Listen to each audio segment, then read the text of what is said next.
అంటే ఆనాడు తెలంగాణ సాయుధ పోరాటానికి పిలిపించింది 1947 సెప్టెంబర్ 11వ తారీఖు. విలీనమైంది ఈరోజు సెప్టెంబర్ 17. వారం రోజుల పాటు రాష్ట్ర పార్టీ ఆనాడు తెలంగాణ సాయుధ పోరాటంలో అమరులైనటువంటి అమరవీరుల యొక్క స్తూపాల దగ్గర నివాళులు అర్పించి ఆ పోరాట వారసత్వాన్ని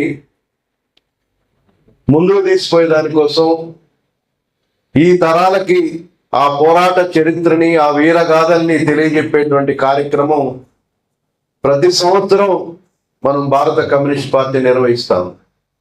ఈ సంవత్సరం కూడా మన జిల్లా పార్టీ ఆధ్వర్యాన 5 నియోజకవర్గాల్లో కూడా అమరవీరుల స్తూపాల దగ్గర మనం ఈ కార్యక్రమం నిర్వహించుకున్నాం. ఈరోజు మనతో పాటు చాలా పార్టీలు చాలా పేర్లతోటి ఈ కార్యక్రమం నిర్వహిస్తున్నారు. ఈరోజు హైదరాబాద్లో బీజేపీ విమోచన దినోత్సవం పేరుతోటి కేంద్ర ప్రభుత్వం ఆధ్వర్యంలో ఈ కార్యక్రమాన్ని నిర్వహిస్తా ఉంది. మరొక కాంగ్రెస్ పార్టీ రాష్ట్ర ప్రభుత్వం సెప్టెంబర్ 15ని ప్రజాపాలన దినోత్సవంగా జరపమని అందరూ మన దగ్గర కూడా బట్టి విక్రమార్క గారు పతాకాన్ని ఎగరేశారు. అయిపోయి అన్ని జిల్లాల్లో ఈ కార్యక్రమాన్ని నిర్వహిస్తున్నారు. ఇంకొంతమంది విద్రోహ దినంగా ఈ రోజున సెప్టెంబర్ 15 నిర్వహిస్తున్నారు. ఏంటి అసలు ఈ సెప్టెంబర్ 15 యొక్క విశిష్టత ఏంటి, ఎందుకు దీన్ని తలా ఒక పేరున నిర్వహిస్తున్నారో మనం తెలుసుకోవాలి. ముఖ్యంగా మనమే కాదు, రాబోయేటువంటి తరాలు ఈ సెప్టెంబర్ 17 ఏంటో తెలుసుకోకపోతే, మనం చెప్పకపోతే చరిత్ర మనని క్షమించదు. ఇప్పటికే దీన్ని చరిత్రని వక్రీకరించేటువంటి ప్రయత్నాలు జరుగుతున్నాయి.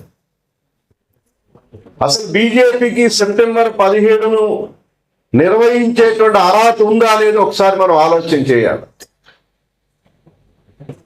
బీజేపీకి స్వాతంత్రోద్యమంతో సంబంధం లేదు, తెలంగాణ సాయుధ పోరాటంతో అసలు సంబంధం లేదు.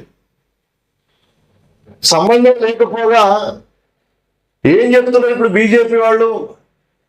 సర్దార్ వల్లభాయ్ పటేల్ అంటే ఆనాడు కేంద్ర హోంశాఖ మంత్రి, ఆయన సైన్యాలు వచ్చి, ఆయన పటేల్ హిందువుల ప్రతినిధి, ఆనాడు ఇక్కడ ఉన్నటువంటి ముస్లిం ప్రభు అయినటువంటి నిజాం రాజును ఓడించి ఈ ప్రాంతాన్ని సెప్టెంబర్ 17న విముక్తి చేశాడు, విమోచన చేశాడు. అందుకనే ఇది విమోచన దినం అని బీజేపీ చెప్తుంది. ఇది వాస్తవా కాదా అనేది ఒకసారి మనం ఆలోచన చేయాలి. వాళ్ళు ఉన్నటువంటి మేధావులు, తెలంగాణ ప్రజానీకం ఒకసారి ఆలోచన చేయాలి. ఇప్పుడే ప్రసాద్ గారు చెప్పారు, సాయుధ పోరాటం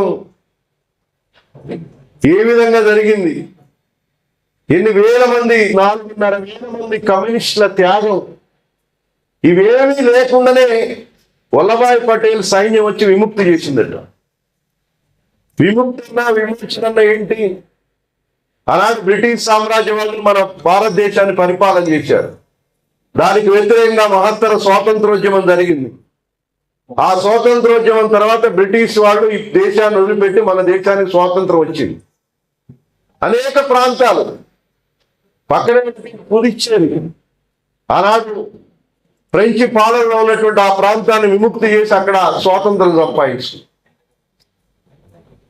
అదే పద్ధతిలో ఇది ముస్లిం రాజుని నిజంగా ఎల్లగొట్టారండి. 47 ఆగస్టు 15 మనకి స్వాతంత్రం వస్తే, ఆ స్వాతంత్రంలో పాకిస్తాన్, భారతదేశం 2 స్వతంత్ర దేశాలుగా ఆవిర్భించినాయి. ఇక్కడ ఉన్నటువంటి నిజాం ప్రభు హైదరాబాద్ సంస్థానాన్ని మేము ఎక్కడ పాకిస్తాన్లో కానీ భారతదేశంలో కానీ కలము, మేము స్వతంత్ర రాజ్యంగా ఉంటామని ప్రకటించుకున్నాడు. ప్రకటించుకుంటే అప్పుడు ఉన్నటువంటి జవహర్లాల్ నెహ్రూ ప్రభుత్వం ఇక్కడ ఉన్నటువంటి నిజాం ప్రభుత్వంతోటి ఒప్పందం చేసుకొని స్టేటస్ కో అంటే గతం బ్రిటిష్ పరిపాలన ఎట్లా ఉందో ఈ హైదరాబాద్ సంస్థను అదే పద్ధతుల్లో కేవలం విదేశీ పరిపాలన, సైన్యం మాత్రమే ఉంటుంది, మిగతాదంతా వీళ్ళు నిజాం ప్రభు పరిపాలనలోనే ఒప్పందం కుదుర్చుకున్నారు. అంటే ఒప్పుకున్నారు. గతంలో ఉన్నదాన్నే నెహ్రూ ప్రభుత్వం కూడా ఒప్పుకొని దాన్ని కొనసాగించారు. నిజాం ప్రభుకి రక్షణ ఉన్నారు. ఎక్కడా నిజాం ప్రభుకి వ్యతిరేకంగా సైన్యం రాలేదు.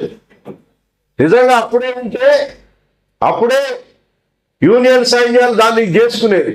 అప్పటి వరకు రాలే. కానీ భారత కమ్యూనిస్ట్ పార్టీ అప్పటికే స్వాతంత్ర పోరాటంలో ప్రధానమైనటువంటి పాత్ర పోషించినటువంటి కమ్యూనిస్ట్ పార్టీ. ఇక్కడ ఆంధ్ర మహాసభ నాయకత్వం అప్పటికే కార్యక్రమాలు జరుగుతున్నాయి.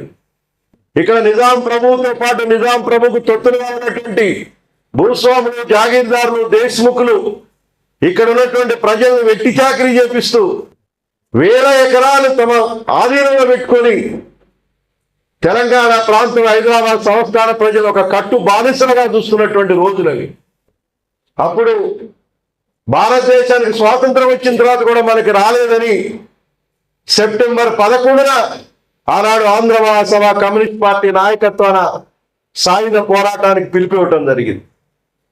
ఆ పిలుపుని అందుకొని ఎవరైతే నీ కాల్ముక్త బాంచందర్ అన్నటువంటి ప్రజానీకమే బందూకును బట్టి పెద్ద ఎత్తున ఆనాడు తెలంగాణ సాయుధ పోరాటంలో పాల్గొన్నారు. అనేక గ్రామాలు చదువునటువంటి సామాన్య ప్రజలు కూడా చాకల ఐలమ్మ లాంటి వీరవనితలు ఆనాడు ఆ దేశ్ముఖులు, జాగీర్దారులకు వ్యతిరేకంగా జరిగినటువంటి పోరాటంలో ప్రత్యక్షంగా పాల్గొని అమరులయ్యారు. ఒక్కొక్క గ్రామాన్ని ఒక్కొక్క చరిత్ర.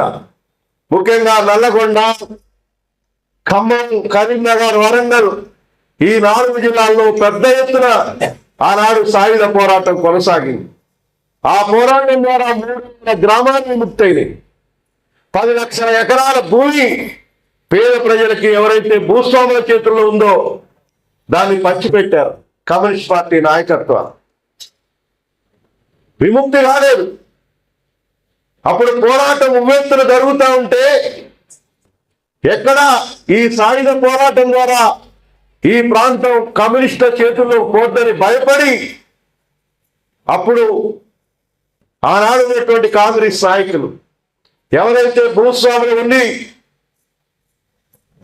మన పోరాటానికి పారిపోయి పట్టణాల్లో తలదాచుకున్నటువంటి భూస్వాములంతా అప్పుడు వచ్చారు. యూనియన్ సైన్యాలు వచ్చి వాళ్ళని మళ్ళీ గ్రామానికి రప్పించి వాళ్ళకి భూములు అప్పచెప్పినటువంటి కార్యక్రమం. కేవలం 4 రోజులుందా ప్రసాద్ గారు చెప్పినట్టు సెప్టెంబర్ 13న యూనియన్ సైన్యాలు హైదరాబాద్కు వచ్చినాయి. 17వ తారీఖు విలీనమైంది. 4 రోజుల్లోనే ఎవరు చేశారంటే నిజాం ప్రభుతోటి మంచి బ్రహ్మాండంగా ఆయన్ని రాజ్ ప్రముఖగా ప్రకటన చేశారు. సంవత్సరానికి ₹1 కోటి రాజభరణాలు ఇచ్చేటువంటి ఒప్పందం చేసుకున్నారు. ఎవరైతే తెలంగాణ ప్రాంతంలో రజాకర్ సైన్యాన్ని ఏర్పాటు చేసి ఇక్కడ ఉన్నటువంటి మహిళల్ని వ్యవస్థలు చేసి బతుకమ్మలాడించినటువంటి కాసిం రజ్వీ లాంటి ప్రత్యేక విమానం పెట్టి పాకిస్తాన్ వెళ్ళేదానికోసం యూనియన్ సైన్యాలు ఆనాడు ప్రభుత్వం ఒప్పందం చేసుకుంది. ఎక్కడా తిరుగుబాటు వాళ్ళు ఎవరు జైళ్ళకి వెళ్ళారు. జైళ్ళకి వెళ్ళింది ఎవరంటే కమ్యూనిస్టు నాయకుల మీద కేసులు పెట్టారు యూనియన్ సైన్యాలు వచ్చినాక. అంతకంటే మరణించారు. అంతకంటే ఎక్కువ 2,000 మంది యూనియన్ సైన్యాల చేతుల్లో కమ్యూనిస్టులు బలైపోయారు. ఇది చరిత్ర. కానీ ఇప్పుడు బీజేపీ వాళ్ళు ఏం చెప్తున్నారు? వల్లభాయ్ పటేల్ సైన్యంతో ఇక్కడ విముక్తి అయిందని చెప్తున్నారు. నిజంగా సాయుధ పోరాటం కమ్యూనిస్ట్ పార్టీ నాయకత్వాలు జరిగి ఉండకపోతే ఈ ప్రాంతం అప్పుడు విముక్తి అయ్యేది కాదు. రజాకారులు, నిజాం సైన్యం వాళ్ళిద్దరిని కూడా ఎదిరించి కమ్యూనిస్ట్ పార్టీ పోరాడింది. ఆ తర్వాత యూనియన్ సైన్యాలు కూడా కమ్యూనిస్టులే టార్గెట్ చేశారు. కారణం ఏంటి? కమ్యూనిస్టుల ప్రాబల్యం ఈ తెలంగాణ ప్రాంతంలో పెరిగిద్దని ఆనాడు భావించి ఒక కుట్రపూరితమైనటువంటి విధానంతో ఆనాడు నెహ్రూ ప్రభుత్వం ఒక కుట్రపూరితంగా ఈ ప్రాంతాన్ని యూనియన్ సైన్యాలు తీసుకొచ్చి ఒక ఒప్పందం కుదుర్చుకొని విలీనమైందని చెప్పారు. అయినా కమ్యూనిస్ట్ పార్టీ మళ్ళీ భూస్వాములు వచ్చి భూములు స్వాధీనం చేసుకొని యూనియన్ సైన్యాలు అండతో చేస్తుంటే ఆ పోరాటాన్ని కొంతకాలం కొనసాగించారు.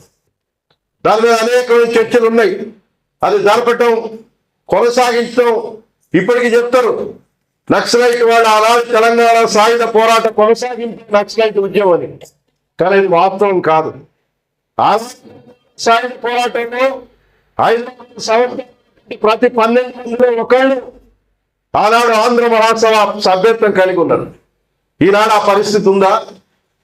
అందుకే కమ్యూనిస్ట్ పార్టీ ఇంకా దీన్ని కొనసాగిస్తే కమ్యూనిస్ట్ ఉద్యమానికి నష్టం జరిగిద్దని భావించి 51 చివరిలో సాయుధ పోరాటాన్ని విరమించారు కాబట్టి 52లో జరిగినటువంటి ఎన్నికల్లో నిజంగా కమ్యూనిస్ట్ పార్టీ తప్పు చేస్తే 52 జరిగినటువంటి ఎన్నికల్లో అంత పెద్ద ఎత్తున జైళ్లలో ఉన్నారు. కమ్యూనిస్ట్ పార్టీ మీద నిషేధం ఉంది. అయినా పీడీఎఫ్ పార్టీ మీద పోటీ చేస్తే తెలంగాణ ప్రాంతాల నాడు హైదరాబాద్ సంస్థానం అంటే కర్ణాటకలో మహారాష్ట్రలో కొన్ని జిల్లాలు కూడా అందులో భాగంగా ఉన్నాయి. అక్కడ కమ్యూనిస్ట్ పార్టీ ప్రాబల్యం పెద్దగా లేకపోవటం వల్ల ఆ కొద్ది మెజార్టీతో ఆనాడు కాంగ్రెస్ పార్టీ అధికారంలోకి వచ్చింది. ఇది కమ్యూనిస్ట్ పార్టీ నిర్వహించినటువంటి పోరాటం చెప్తే ఎవరేం చెప్పినా ఇప్పుడు కాంగ్రెస్ పార్టీ కూడా నెహ్రూ ప్రభుత్వం దీన్ని విలీనం చేసిందని చెప్తున్నారు. కాంగ్రెస్ పార్టీ చెప్పినా, బీజేపీ చెప్పినా, ఇంకొకరు చెప్పినా ఈ పోరాటానికి వారసులు కమ్యూనిస్ట్ పార్టీ, కమ్యూనిస్టు తప్పితే ఇంకోటి కాదనేది ఇవాళ ఇది చరిత్ర చెప్పినటువంటి వాస్తవం. ఇది ఇవాళ దాన్ని వక్రీకరించి ఏ పద్ధతిలో చెప్పినా ఇవాళ మనం దాన్ని భవిష్యత్ తరాలకి వాస్తవమైనటువంటి చరిత్ర అందించే దానికోసం మనం కమ్యూనిస్ట్ పార్టీగా మనం కృషి చేయాలి.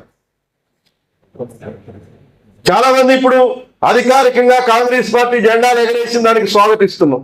కానీ ఇంకా కూడా గతంలో ఉన్నటువంటి కాంగ్రెస్ పార్టీ కానీ లేకపోతే టిఆర్ఎస్ పార్టీ కానీ ఇప్పుడున్నటువంటి కాంగ్రెస్ కూడా దీన్ని విలీనోత్సవంగా కనపడడానికి వాళ్ళకి ధైర్యం చాలట్లేదు.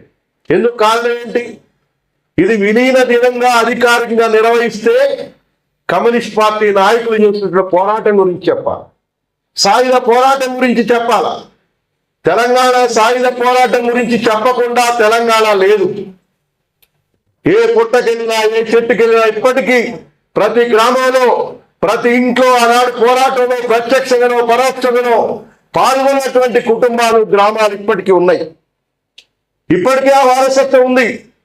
ఇప్పుడు నాయకులు ఎవరంటే ఆనాడు కమ్యూనిస్ట్ పార్టీ పోరాటంతో పారిపోయినటువంటి నాయకులు మళ్ళీ కాంగ్రెస్ పార్టీగా, ఆ తర్వాత టిఆర్ఎస్ గా, లేకపోతే ఆనాడు తెలంగాణ జన సమితిగా చలామణైనటువంటి నాయకులే ఇప్పుడు బీజేపీ వైపు చూసి లబ్ధి పొందాలని చూసేటువంటి వాళ్ళే. నిజమైనటువంటి వారసులు ఆనాటి పోరాటంలో పాల్గొన్నది కమ్యూనిస్టులు, కమ్యూనిస్టు కుటుంబాలు. చాలా గ్రామాల చరిత్ర ఇప్పటికి కూడా బూర్జువా పత్రికలు కూడా సెప్టెంబర్ 17 వస్తే ఆ గాథలు చెప్తున్నారంటే దానికి కారణం ఆనాడు కమ్యూనిస్ట్ పార్టీ నిర్వహించినటువంటి పోరాటం. ఎన్ని మారణకాండలండి! బైరాన్పల్లి గ్రామం, గుండ్రాంపల్లి గ్రామం, పరకాల, మన దగ్గర ఉన్నటువంటి గోవిందాపురం, ఇలా అనేక గ్రామాల్లో వందల మందిని ఒకే చితి మీద, గుండ్రాంపల్లి గ్రామంలో 400 మందిని ఒకే బావిలో వేసి పూడ్చిపెట్టినటువంటి ఘటనలు. ఇప్పటికి కూడా బావిలో పడి మరణించినటువంటి వాళ్ళు ఎవరో అడ్డంకులు కూడా తెలియనటువంటి పరిస్థితి. అంత క్రూరంగా కమ్యూనిస్ట్ పార్టీ మీద హింసాకాండ చేశారు. ఆ సాయుధ పోరాటం మీద హింస చేశారు. గ్రామాలు తగలబెట్టినటువంటి ఘటనలు అనేకం కోకొల్లలు ఉన్నాయి. ఇంత చరిత్రని ఇప్పటికి కూడా ప్రపంచంలో, భారతదేశ రాజకీయ చరిత్రలో ఒక చిరస్థాయిగా నిలిచిపోయినటువంటి ఈ సాయుధ పోరాటాన్ని ఇవాళ వక్రీకరించేటువంటి ప్రయత్నాలు చేస్తున్నారు. నిజంగా ముస్లింలు అండి, ముస్లిం ప్రభువు నిజాం ముస్లిం కావచ్చు, కానీ ఆయన కింద ఉన్నటువంటి జాగీర్దారులు, భూస్వాములు, దేశముఖులు హిందువులు కాదా? 50 ఎకరాలటువంటి విశ్వ రామచంద్రారెడ్డి హిందువు కాదా? లేకపోతే 1,00,000 ఎకరాలు ఉన్నటువంటి జన్నారెడ్డి జనార్దన్ రెడ్డి హిందువు కాదా? ఇలా అనేక మంది ఆనాడు నిజాం ప్రభువు కింద ఉన్నటువంటి హిందువులైనటువంటి భూస్వాములు, దేశముఖుల ఆగడాలు పెద్ద ఎత్తున జరిగింది. దొడ్డి కొమరయ్య తెలంగాణ సాయుధ పోరాట తొలి అమరవీరుడు కాబట్టి దొడ్డి కొమరయ్య విష్ణు రామచంద్రారెడ్డి గుండాల చేతిలో బలయ్యాడు. లేకపోతే ముస్లిము బందగి విష్ణు రామచంద్రారెడ్డి గుండాలు చంపారు. షోయబుల్లా ఖాన్, ఇలా అనేక మంది కులాలకి మతాలకి అతీతంగా వెట్టి చాకరి విముక్తి కోసం, స్వేచ్ఛ కోసం జరిగినటువంటి, లేకపోతే భూమి కోసం జరిగినటువంటి పోరాటం అది. అందులో అందరూ కులాలకి మతాలకు అతీతంగా పాల్గొనబట్టే ఆ ఉద్యమం జయప్రదమైంది. అందుకే ప్రజలు ఆ ఉద్యమం తర్వాత కమ్యూనిస్ట్ పార్టీని ఆదరించి జవహర్లాల్ నెహ్రూ అలాంటి ప్రధానమంత్రి కంటే ఎక్కువ మెజార్టీ కమ్రేడ్ రావి నారాయణ రెడ్డి గారికి ఆనాడు పార్లమెంట్లో వచ్చి అనేక మంది జైళ్లలో ఉండి నామినేషన్లు వేస్తే వేల మెజార్టీతో గెలిచారు. అటువంటి చరిత్ర ఇవాళ వక్రీకరించేటువంటి ప్రయత్నాలు జరుగుతున్నాయి. ఇప్పుడున్నటువంటి ఈ ప్రభుత్వం కూడా దీన్ని ప్రజాపాలన దినోత్సవం అంటున్నారు. పోయిన కేసీఆర్ గారు సమైక్యత దినం అన్నాడు. అంటే ఎవరికి భయపడి మీరు దీన్ని అధికారికంగా నిర్వహించడానికి భయపడుతున్నారో ఇవాళ మేధావులు తెలంగాణ ప్రజలు ఆలోచన చేయాల. ప్రజాపాలన దినోత్సవం అధికారికంగా విలీన దినోత్సవం ఎందుకు చెప్పట్లేదు మీరు? అంటే కమ్యూనిస్ట్ పార్టీకి పేరు వస్తని బీజేపీ అదే మాట, గత టీఆర్ఎస్ ఇప్పుడు కాంగ్రెస్ పార్టీ కూడా అదే మాట చెప్తాం. అందుకని కమ్యూనిస్ట్ పార్టీ ఇప్పుడు కాదు, మొదటి నుంచి డిమాండ్ చేస్తుంది దీన్ని అధికారికంగా. ఇప్పటికే ఆనాడు హైదరాబాద్ సంస్థానంలో భాగమైనటువంటి కర్ణాటకలో దీన్ని అధికారికంగా విలీన దినోత్సవం జరుపుతున్నారు, మహారాష్ట్రలో ఆ ప్రాంతంలో జరుపుతున్నారు.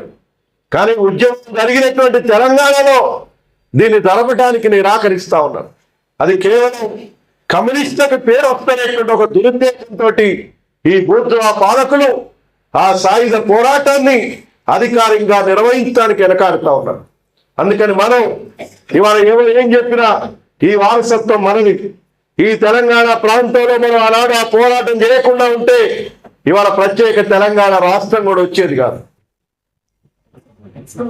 ఆనాడు నిజాం నుంచి విముక్తి కాబట్టే ఇవాళ ప్రత్యేక తెలంగాణ రాష్ట్రం కూడా సాధ్యమైంది.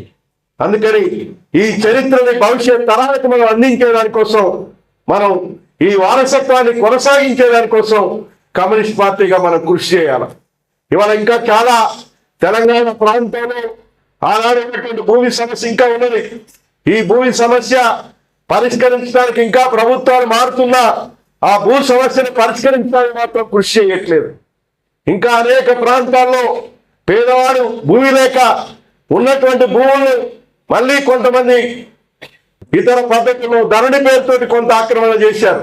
అందుకని ఆ భూ సమస్యను మళ్ళీ మనం ఆ సాయుధ పోరాట స్ఫూర్తితోటి మనం పేదవారికి భూమి దక్కేదానికోసం మనం పోరాటం చేయాలి.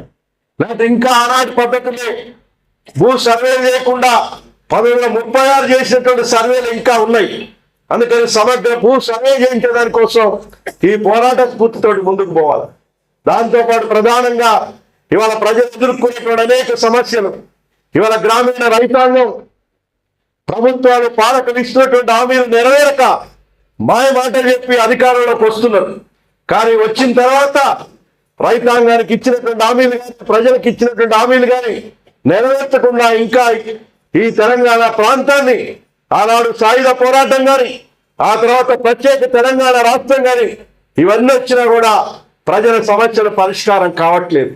అందుకని మనం ఆ పోరాట వారసత్వంతో, ఆ స్ఫూర్తితోటి, ఆ అమరవీరుల యొక్క త్యాగాన్ని వృధా కానియకుండా ఆ స్ఫూర్తితోటి మనం ప్రజల సమస్యల మీద మరిన్ని ప్రజా పోరాటాలు చేసేదానికోసం సమాయత్తం కావాలి.